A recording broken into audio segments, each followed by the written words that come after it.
दोस्तों आज के वीडियो में हम लोग बात करने वाले हैं ईपब से रिलेटेड कि ईपब क्या होता है। तो ईपब जो है emergency position indicating radio Bacon's. तो ईपब जो है क्या है, emergency position indicating radio Bacon's है। और ईपब जो है एक सैटेलाइट बेस्ड जीएमडीएसएस इक्विपमेंट है। तो जो ईपब है वो किसी भी टेरेस्ट्रियल नेटवर्क को यूज़ नहीं करता, वो एक सैटेलाइट बेस्ड नेटवर्क है, सिस्टम है। जो कि अब सैटेलाइट में हमें क्या आता है, इनमारसेट है, इरिडियम सैटेलाइट है और कॉस्मोस सारसेट है। तो अपने पास 3 सैटेलाइट है। तो अगर हमसे कोई पूछे कि ईपब जो है कौन से सैटेलाइट पे काम करता है, तो जो ईपब है वो कॉस्मोस सारसेट के सैटेलाइट पे काम करता है। अब एक ब्रीफ लेते हैं कि जो इनमारसेट है वो कौन से सैटेलाइट है। तो वैसे सैटेलाइट जो कि जियो स्टेशनरी सैटेलाइट के नाम से जाने जाते हैं। जियो स्टेशनरी क्या हुआ कि जो कि अर्थ के इक्वेटर से 35,786 किलोमीटर के एल्टीट्यूड पे है, इक्वाटोरियल प्लेन में। उसे हम इनमर्सेट सैटेलाइट के नाम से जानते हैं, जिनका coverage normally 70 degree north to 70 degree south के लैटिट्यूड पे ही है। इसके बाद आता है इरिडियम सैटेलाइट। इरिडियम सैटेलाइट जो है 780 किलोमीटर्स एल्टीट्यूड पे हैं अर्थ के सरफेस से, और इन्हें हम लोग लो अर्थ ऑर्बिट सैटेलाइट के नाम से भी जाना जाता है। अब थर्ड आता है अपना कॉस्मोस सारसेट। कॉस्मोस सारसेट सैटेलाइट जो है उसमें 3 सैटेलाइट हैं, लियोसार है, जियोसार है और मियोसार है। अगर हम लोग लियोसार की बात करते हैं तो लियोसार को हम लोग बोलते हैं low altitude earth orbit search and rescue system. ऊपर से अब जियोसार की बात करते हैं तो जियोसार है geo stationary earth orbit search and rescue system. और फिर मियोसार है medium altitude earth orbit search and rescue system. तो लियोसार सबसे कम एल्टीट्यूड पे है, मियोसार मीडियम एल्टीट्यूड पे है और जियोसार क्या है, वो जियो स्टेशनरी है, मतलब वो भी 35,786 किलोमीटर पे इक्वाटोरियल प्लेन में है। अब हम लोग इसके बाद बात करते हैं कि ईपब का यूज़ क्या है, हम लोग ईपब क्यों यूज़ करते हैं। तो ईपब का यूज़ है ट्रांसमिट करता है डिस्ट्रेस अलर्ट को। तो इन केस ऑफ इमरजेंसी जो ईपब का हम लोग यूज़ करते हैं डिस्ट्रेस अलर्ट को ट्रांसमिट करने में। अब इसका आता है फ्रीक्वेंसी कि ईपब जो है कौन से फ्रीक्वेंसी पे काम करता है। तो इसका जो फ्रीक्वेंसी है 406 मेगाहर्ट्ज़ है। कितने फ्रीक्वेंसी पे काम करता है, 406 मेगाहर्ट्ज़। ये मेरीटाइम बैंड का फ्रीक्वेंसी है। बट एक और फ्रीक्वेंसी है 1 to 1.5 मेगाहर्ट्ज़, जिसे हम लोग एरोनॉटिकल फ्रीक्वेंसी के नाम से भी बोलते हैं। तो बोला जाता है कि when EPUB transmit distress alert can be located by the aircraft. जो भी एयरक्राफ्ट है वो नॉर्मली 1 to 1.5 मेगाहर्ट्ज़ पे भी वॉच रखते हैं। और इन केस अगर हमने ईपब को एक्टिवेट कर दिया तो जो भी एयरक्राफ्ट है अगर उसके रेंज में है तो वो भी जो डिस्ट्रेस अलर्ट है उसे वो रिसीव कर सकते हैं। अब इसके बाद आता है हाउ टू यूज़। ईपब को हम लोग कैसे यूज़ करते हैं। तो ईपब या तो हम लोग मैनुअली एक्टिवेट कर सकते हैं, नहीं तो फिर ईपब को ऑटोमेटिक भी एक्टिवेट हो जाता है। ऑटोमेटिक कैसे होगा, एक जैसे ही सपोज करो कि ईपब जो है पानी में गया उसका फुल केस, तो जैसे ही वो 4 मीटर के डेप्थ पे जाता है उसके कारण जो एचआरयू है वो जो भी उसका केसिंग होता है उसे वो रिलीज कर देता है, और जो ईपब जो है वो फ्री फ्लोट करता है और सिग्नल ट्रांसमिट करना स्टार्ट कर देता है। वो सी वाटर एक्टिवेटेड है। अब इसमें बात करते हैं सोर्स ऑफ पावर से रिलेटेड। तो जो ईपब है वो बैटरी ऑपरेटेड होता है, उसे हम लोग उसके अंदर में ही बैटरी फिटेड होता है, और वो जो बैटरी है उसका वर्किंग आवर्स है 48 आवर्स। एक बार जब हमने अगर ईपब को एक्टिवेट कर दिया तो वो कम से कम 48 आवर्स के लिए काम कर सकता है। फिर बोलता है कि जो हर एक ईपब है उसका जो बैटरी को हम लोग अगर स्टैंड बाई मोड में हमेशा ब्रिजविंग पे रखा हुआ है तो उसे हम लोग एवरी 5 ईयर्स रिन्यू करना होता है। अब सेकेंड है एचआरयू। तो जो ईपब का एचआरयू है उसे हम लोग को हर 2 ईयर्स पे रिन्यू करना होता है। अब जैसे ही ईपब ने अगर सिग्नल ट्रांसमिट किया, जो डिस्ट्रेस अलर्ट की बात कर रहे थे, तो वो जो डिस्ट्रेस अलर्ट है उसमें एक इनकोडेड मैसेज होता है। वो इनकोडेड मैसेज क्या होता है, एक 15 कैरेक्टर का हेक्साडेसिमल आइडेंटिफायर होता है जो कि वेसल स्पेसिफिक है। जब भी वेसल का रजिस्ट्रेशन हो रहा होता है तो उस समय वो 15 डेसिमल का जो कैरेक्टर का हेक्साडेसिमल है वो उस स्पेसिफिक वेसल को अलॉट किया गया होता है। उसके बाद होता है identification of vessel. Identification of vessels में क्या आएगा, उसका MMSI नंबर आएगा और कॉल साइन आएगा। अभी के जो ईपब आ रहे हैं उसमें लोकेशन भी आ रहा है। अभी का बोलने का मतलब हुआ कि 1 जुलाई 2022, 1 जुलाई 2022 के बाद में जो भी ईपब है अगर उन्हें इंस्टॉल किए जा रहे हैं तो उसमें अब से AIS भी होगा और GNSS भी होगा। मतलब कि वो AIS डिटेल भी शो करेगा और शिप्स का पोजीशन भी वो देगा। लेकिन पहले का ईपब में ये जो लोकेशन का सिस्टम नहीं था, वो सैटेलाइट खुद ब खुद डॉपलर का यूज़ करके, डॉपलर टेक्निक यूज़ करके वो लोग शिप्स का पोजीशन को कैलकुलेट करते थे। अब इसमें ये होता है एक बॉइंट लेनियर्ड, एक रस्सी लगी होती है, उसका यूज़ करते हैं हम लोग ईपब को सिक्योर करने में। या तो आप लाइफ राफ्ट में सिक्योर कर दो या लाइफ बोट में सिक्योर कर दो, या कोई भी पर्सन जो कि पानी में है तो वो अपने से बांध के रख सकता है उस रस्सी के मदद से लाइफ राफ्ट को, ईपब को। अब हम लोग आते हैं ईपब के से रिलेटेड बात करते हैं। ये है ईपब। अब सपोज करो कि ये ब्रिज विंग पे अपना हमेशा फिटेड होता है, तो ये ईपब में ये देख रहे हो, ये है इसका HRU की एक्सपायरी क्या होता है, एवरी 2 ईयर्स। तो ये देखो ईपब का है, IMO सिम्बल्स भी बने होते हैं, तो अभी अगर नाइट टाइम में अगर लाइटनिंग नहीं है उस समय भी इसका रेडियम से ये रिफ्लेक्ट कर सकते हैं। तो ये जो HRU का, जो ईपब का ये सिग्नल्स है, ये इसका एंटीना शो कर रहे हैं। तो ईपब में एंटीना फिटेड होता है, वो अपर पार्ट है, और ये जो दिखा रहा है ये है इसका सिग्नल जो कि वो ट्रांसमिट कर रहा है सेटेलाइट को। अब हम लोग देखते हैं कि इसे कैसे हम लोग एक्टिवेट करते हैं मैन्युअली। तो ये HRU के पीछे में यहाँ पे एक सेफ्टी पिन लगा होता है, आप सेफ्टी पिन को आपको रिमूव करना पड़ेगा। अब सपोज करो मैंने सेफ्टी पिन को रिमूव कर दिया, उस केस में यहाँ पे अपने पास ईपब उसमें सिक्योर होता है। ये जो अपर पार्ट है ये ईपब का एंटीना है, और ये देखो यहाँ पे एक लेनियार्ड लगा हुआ है। अब हमने ये सपोज करो कि ईपब को हमने उसके केसिंग से निकाल दिया, ये हम लोग मैनुअली एक्टिवेट कर रहे हैं अगर अपने पास टाइम है तब डिस्ट्रेस अलर्ट में।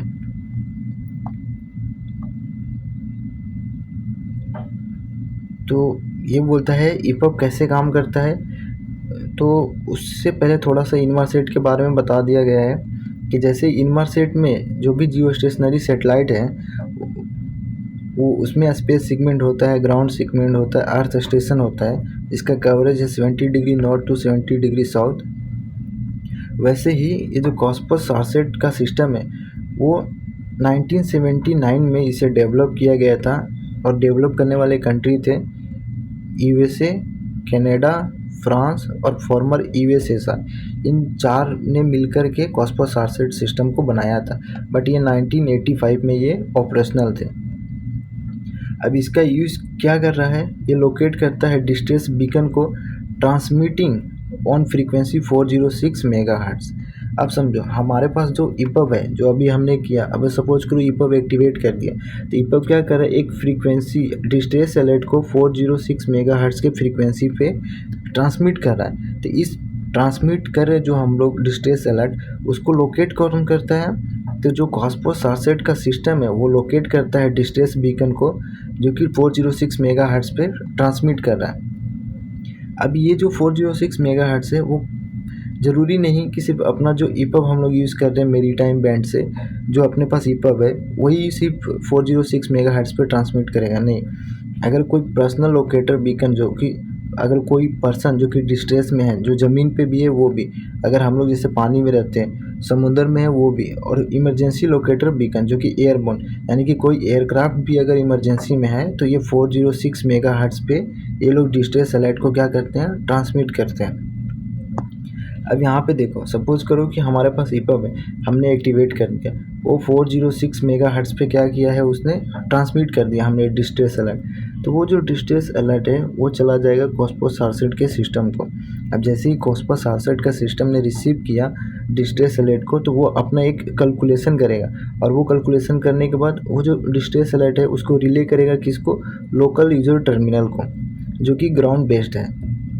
अब क्या करेगा, लोकल यूजर टर्मिनल के पास इंफॉर्मेशन आया, वो ट्रांसमिट कर देगा एमसीसी को, मेरीटाइम कोऑर्डिनेशन सेंटर। तो अब एमसीसी भी उस मैसेज को क्या करेगा, आरसीसी को ट्रांसफर करेगा, रेस्क्यू कोऑर्डिनेशन सेंटर को। जो भी नियर बाय, ये आरसीसी क्या होगा, जो भी नियर कोस्टल स्टेशन होगा, जो भी पर्सन डिस्ट्रेस में या शिप डिस्ट्रेस में, उसके जो भी नियर बाय में रेस्क्यू कोऑर्डिनेशन सेंटर है, उनको वो मैसेज रिले किया जाएगा। और फिर वो जो नियर बाय कोस्टल स्टेशन या आरसीसी है, वो हेल्प लेकर के पहुँचेंगे, जिसे हम लोग सर्च एंड रेस्क्यू के नाम से भी जाना जाता है। अब सपोज करो कि ये ईपब हमने अपने केसिंग से निकाल दिया था, तो यहाँ पे देखो साफ साफ लिखा है कि ये 406 मेगाहर्ट्ज़ के फ्रीक्वेंसी पे काम करता है और 1 to 1.5 मेगाहर्ट्ज़ के फ्रीक्वेंसी पे भी काम करता है। और ये है इसका सिग्नल लिनियर जिसे हम लोग बोलते हैं। अब इसके एक्टिवेट करने के दो ही तरीके हैं, एक ये तो ऑटोमेटिक हो जाएगा, दूसरा है मैनुअल। तो ऑटोमेटिक कैसे होगा और मैनुअल अभी हम लोग दिखाते हैं। और इसका एक सेल्फ टेस्ट भी होता है, जो कि बोलता है कि 10 सेकेंड में वो सेल्फ टेस्ट कर देता है। अब ये देखिए, यहाँ पे जो हम लोग बात कर रहे थे ना 15 डेसिमल हेक्साडेसिमल कैरेक्टर जो था 15 डेसिमल का, वो होता है। उसके बाद यहाँ पे MMSI है, कॉल साइन है, और ये अपना 15 डेसिमल हेक्साडेसिमल है। और यहाँ पे कंट्री जिससे ये रजिस्टर्ड है, नेम ऑफ वेसल, ये सब मार्क होता है। एक जनरल व्यू है कॉस्मोस 67 के सिस्टम का कि कैसे काम करता है। तो ये अपना अर्थ का सरफेस है, अर्थ के सरफेस के इक्वाटोरियल प्लेन पे जियोसार के सैटेलाइट लगे हुए हैं, जो कि जियो स्टेशनरी लो अर्थ ऑर्बिट सैटेलाइट के नाम से जाना जाता है। उसके बाद यहाँ पे ये देखो म्यूसार सैटेलाइट्स हैं, जो कि मीडियम अर्थ ऑर्बिट के सैटेलाइट हैं। और उसके बाद एक होता है लियोसार, जो कि क्या है, लो अर्थ ऑर्बिट सैटेलाइट है, जो कि अर्थ के अराउंड भी बहुत, उसका जो एल्टीट्यूड है अर्थ के सरफेस से बहुत ही कम है।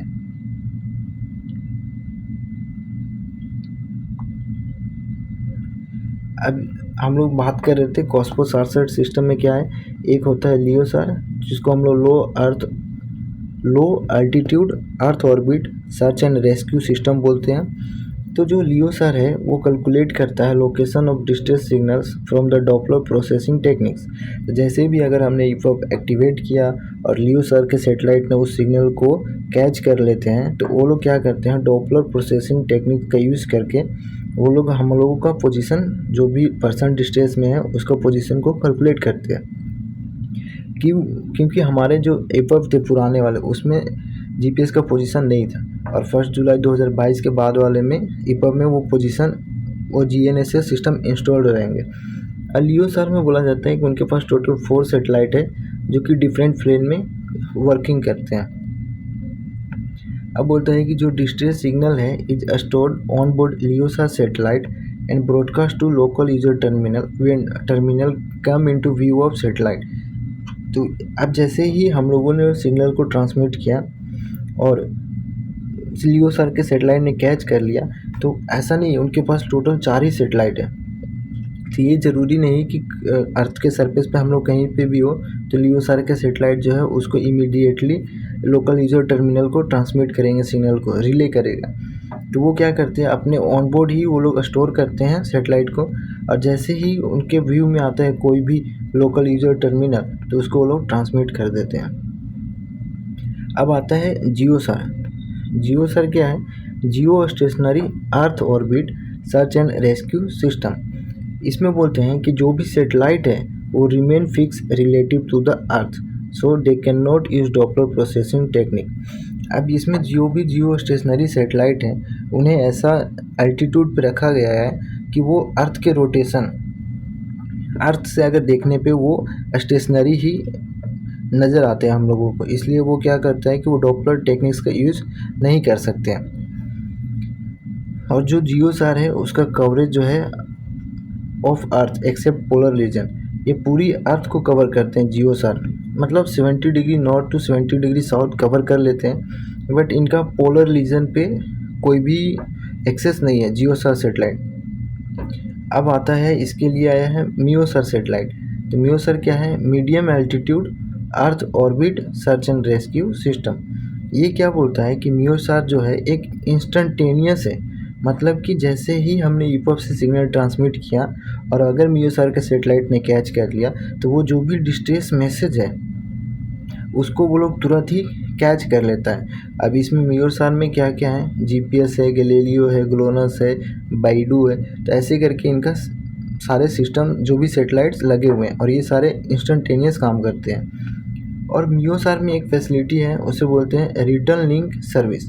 बोलता है कि जैसे ही give user a confirmation that distress message has been received and beacon has been located.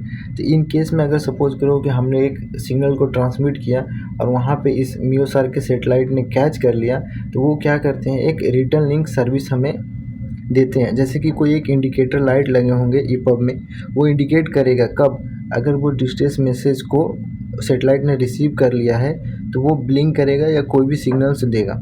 वो सिर्फ म्यूसार के सैटेलाइट्स में ही फैसिलिटी अवेलेबल है।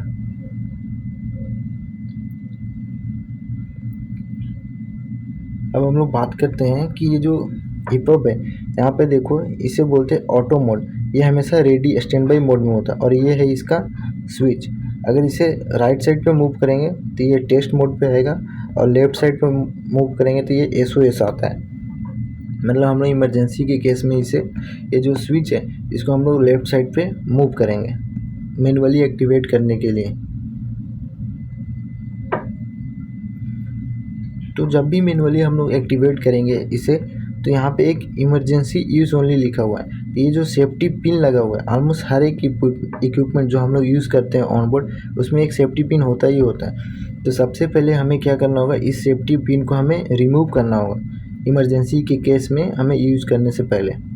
अब सपोज करो कि सेफ्टी पिन हमने रिमूव कर लिया, तो अभी हम इमरजेंसी मोड में नहीं कर सकते। क्यों? क्योंकि अगर इमरजेंसी मोड में करेंगे तो वो अभी सिग्नल ट्रांसमिट कर देगा। इसलिए सिर्फ टेस्ट मोड पे हम लोग दिखा रहे हैं कि इस स्विच को क्या क्या करना होता है हमें, इसे हम लोग टेस्ट मोड के तरफ में रोटेट कर देंगे। और जैसे ही इसे 10 सेकेंड के लिए आप टेस्ट मोड पे होल्ड करके रखोगे तो ये एक लाइट का सिग्नल देगा। ये देखो यहाँ पे एक ग्रीन लाइट का सिग्नल देगा कि जो आपका ईपब है वो टेस्टेड है और वो वर्किंग सेटिस्फैक्ट्री है। तो ये ईपब का टेस्ट हम लोग मंथली करते हैं नॉर्मली। ये हो गया इसका, मैनुअली हमने इसको एक्टिवेट किया। ऑटोमेटिक केस में क्या होता है, HRU खुद ब खुद एक्टिवेट करेगा और ये ऑटोमेटिक, ये वाटर सेंसिंग होता है और ये खुद ब खुद एक्टिवेट हो जाता है। अब हम लोग इसका वर्किंग के बारे में बात कर लेते हैं। वर्किंग में क्या बोलता है कि जो भी ईपब है एक बार जब एक्टिवेट कर देते हैं तो वो ट्रांसमिट करता है रेडियो फ्रीक्वेंसी को, और वो रेडियो फ्रीक्वेंसी कितने पावर का है, तो 5 वाट लिखा है एवरी 50 सेकेंड। आप सपोज करो कि वो 48 आवर्स के लिए काम करता है उसका जो बैटरी है, तो इसलिए इसने क्या बोला है कि एवरी 50 सेकेंड वो रेडियो फ्रीक्वेंसी को ट्रांसमिट करते रहता है। अब ये जो रेडियो फ्रीक्वेंसी है वो दो फ्रीक्वेंसी पे ट्रांसमिट हो रहा है, एक है 406 मेगाहर्ट्ज़ और एक है 1 to 1.5 मेगाहर्ट्ज़। जो 406 है वो कॉस्मोस 67 कैच करता है, जो भी कॉस्मोस 67 में सैटेलाइट है, चाहे वो लियोसार हो, जियोसार हो या मियोसार हो। और 1 to 1.5 क्या है, एक एरोनॉटिकल फ्रीक्वेंसी है, यानी कि जो भी एयरक्राफ्ट उस नियर बाई डिस्ट्रेस पर्सन के में वॉच रख रहे होंगे 1 to 1.5 पे, उन्हें वो डिस्ट्रेस अलर्ट रिसीव होगा। और इनके कॉस्मोस 67 के सैटेलाइट LUT को रिले करेंगे, वो MCC को करेंगे, और जो भी नियर बाई कोस्ट स्टेशन है जिसे RCC के नाम से जाना जाता है, तो वो लोग वहाँ पे search and rescue operation execute करेंगे। अब इसमें एक बात आता है, उसे बोलते हैं नोटिफिकेशन टाइम। कि नोटिफिकेशन टाइम क्या होता है, तो सपोज करो कि हमने ईपब को भी एक्टिवेट कर दिया, उसके बाद जब भी वो सिग्नल को या उस मैसेज को, डिस्ट्रेस अलर्ट को, जो भी नियर बाई RCC है उस तक आने में कितना टाइम लगता है, उसे हम लोग नोटिफिकेशन टाइम के नाम से जानते हैं। तो नोटिफिकेशन टाइम में भी 3 पार्ट्स हैं, 1 2 3। वो क्या बोलता है, एक होता है वेटिंग टाइम। वेटिंग टाइम क्या है कि first satellite to come into view. तो जो भी हमने, सपोज करो कि हमने एक रेडियो फ्रीक्वेंसी ट्रांसमिट किया, एक ईपब एक्टिवेट किया तो वो 406 मेगाहर्ट्ज़ पे रेडियो फ्रीक्वेंसी ट्रांसमिट कर रहा है। बट उस फ्रीक्वेंसी उसके रेंज में कोई तो सेटेलाइट आना चाहिए। अगर जब तक सेटेलाइट नहीं आएगा तो वो सिग्नल कैच ही नहीं कर पाएगा। इसलिए उसे वेटिंग टाइम के नाम से हम बोलते हैं। वेटिंग टाइम क्या हुआ? First satellite to come into view. Second होता है time spent on board the satellite for processing and relaying the message to MCC. आप सपोज करो उस सेटेलाइट को हम लोगों का सिग्नल्स मिल गया, बट उसे कैलकुलेट करने में भी टाइम लगेगा कि ये जो रेडियो फ्रीक्वेंसी है उसका पोजीशन क्या है। जो भी पर्सन डिस्टेंस में है उसका पोजीशन को ये क्या करेगा? कैलकुलेट करेगा। तो उसमें जो भी टाइम लगता है वो सेकेंड हो गया। और उस पूरे टाइम को जब उसको मैसेज मिला और वो एमसीसी को ट्रांसफ़र किया। थर्ड आता है transmission time from MCC to RCC. अब एमसीसी को जैसे मिला, मतलब मेरीटाइम कोऑर्डिनेशन सेंटर को जैसे ही डिस्ट्रेस अलर्ट रिसीव हुआ, तो वो जो भी अपना रेस्क्यू कोऑर्डिनेशन सेंटर है शिप्स इन डिस्ट्रेस उसके बाजू में जो भी कोस्ट स्टेशन है उसको भेजने में जितना टाइम लगा, ये तीनों टाइम को इंक्लूड करके हम लोग नोटिफिकेशन टाइम बोलते हैं। अब इसका हर एक सेटेलाइट का अलग है। जैसे लियोसार है तो लियोसार के पास सिर्फ 4 ही सेटेलाइट है, तो उसकी वजह से इनके पास वेटिंग टाइम जो है 44 मिनट्स है।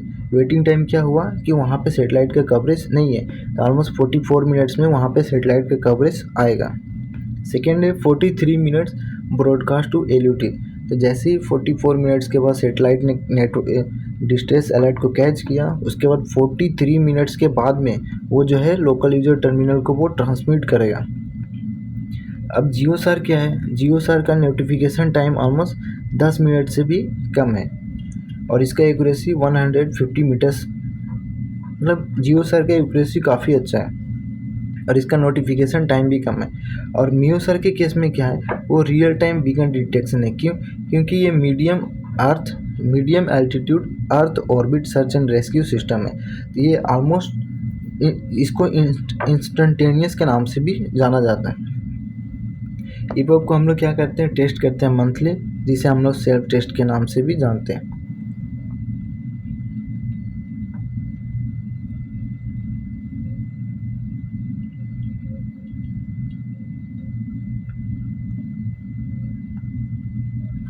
अब ये तो हमने बात कर लिया था कि कैसे ईपब को हम लोग टेस्ट कर रहे हैं। इसके बाद आता है कि जो GMDSS है, GMDSS जो है वो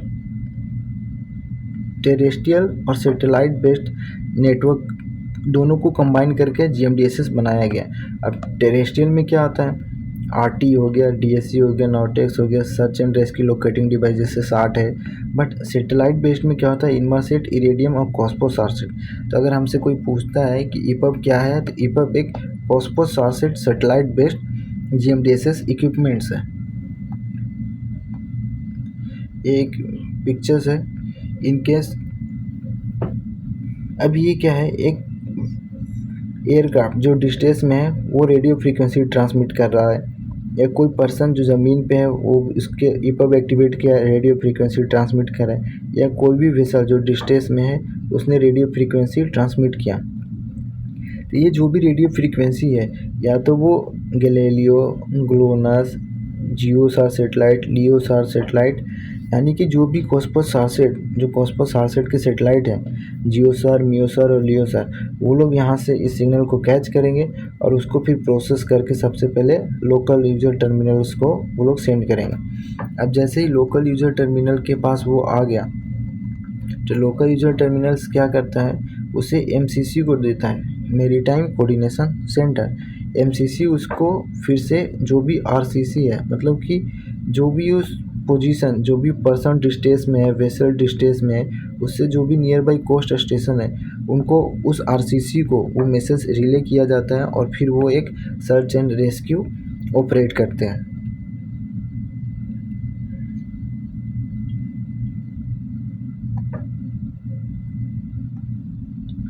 अब ये देखो, अभी हमने मैनुअली तो हमने बात किया कि कैसे उसको हम लोग ईपब को एक्टिवेट करेंगे। मैनुअली एक्टिवेशन के लिए क्या है कि उसका सेफ्टी पिन को हम लोग रिमूव करेंगे और जो उसका स्विच है उसको हम लोग SOS के तरफ में रोटेट कर देंगे, तो वो जो सिग्नल है वो ट्रांसमिट करना स्टार्ट कर देगा। बट ये ऑटोमेटिक कैसे एक्टिवेट होता है, तो सपोज़ करो कि ये जो है वो शिप जो है सिंक कर रहा था, तो उसमें जो ईपब है ये ब्रिज विंग पे हमेशा क्या होता है, फिटेड होता है, तो ये फिटेड था। बट जैसे ही 4 मीटर के डेप्थ पे ये जो भी शिप जो है सिंक किया, तो वहाँ पे जो इसमें एचआरवी फिटेड था वो क्या करता है, इस कवर को रिलीज़ कर देता है। जैसे ही कवर को रिलीज़ करेगा तो जो ईपब जो होता है वो फ्री फ्लोट करने लगता है, और ईपब फ्री फ्लोट करके ये वाटर के सरफेस पे ऑटोमेटिक आ जाता है। और ये जो है वाटर सेंसिंग है, तो जैसे ही वाटर के सरफेस पे आ गया ये ऑटोमेटिक ये अपना रेडियो फ्रीक्वेंसी ट्रांसमिट करना स्टार्ट कर देता है।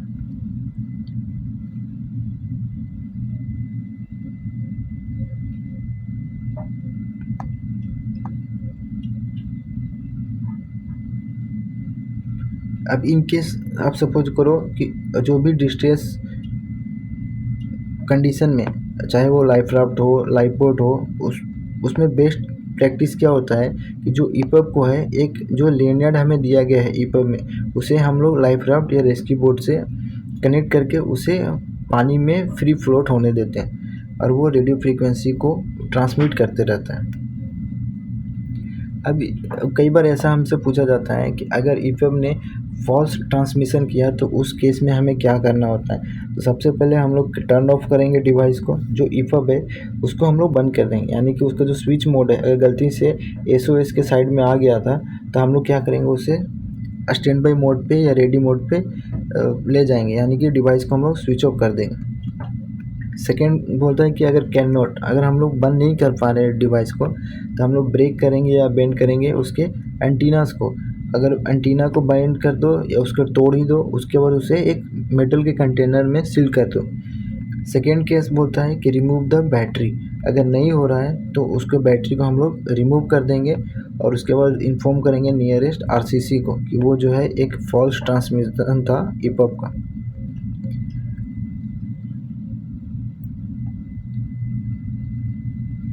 अब एक जनरल बात करते हैं हम लोग। एक सर्टिफिकेट होता है जिसे बोलते हैं cargo ship safety radio certificates. तो ये कार्गो शिप्स जो सेफ्टी रेडियो सर्टिफिकेट्स है, ये सोलास का जो चैप्टर 4 है, सोलास का चैप्टर 4 है, उस रेडियो कम्युनिकेशन के नाम से जानते हैं। तो कोई भी वेसल्स अगर वो सोलास का चैप्टर 4 कंप्लाई करता है तो उसके सर्वे के बाद में उन्हें सेफ्टी रेडियो सर्टिफिकेट इशू किया जाता है। अब इस सेफ्टी रेडियो सर्टिफिकेट्स में एक और फॉर्म होता है जिसे हम लोग फॉर्म आर के नाम से जानते हैं। फॉर्म आर क्या हो, record of equipment for the cargo ship safety radio certificate, यानी कि किसी भी वेसल्स पे जो भी रेडियो इक्विपमेंट्स फिटेड है वो सारे इसमें मेंशन किए हुए रहते हैं। जैसे अभी हम लोग ईपब का बात कर रहे हैं तो नंबर 4 पे पढ़ सकते हो कि उसमें ईपब लिखा हुआ है, और ये लिखा है कि प्रोवाइडेड, मतलब ये जहाज़ पे क्या है, ईपब जो है फिटेड है। तो ये हमें कहाँ पे मिलता है, उसे बोलते हैं फॉर्म आर में बोलते हैं।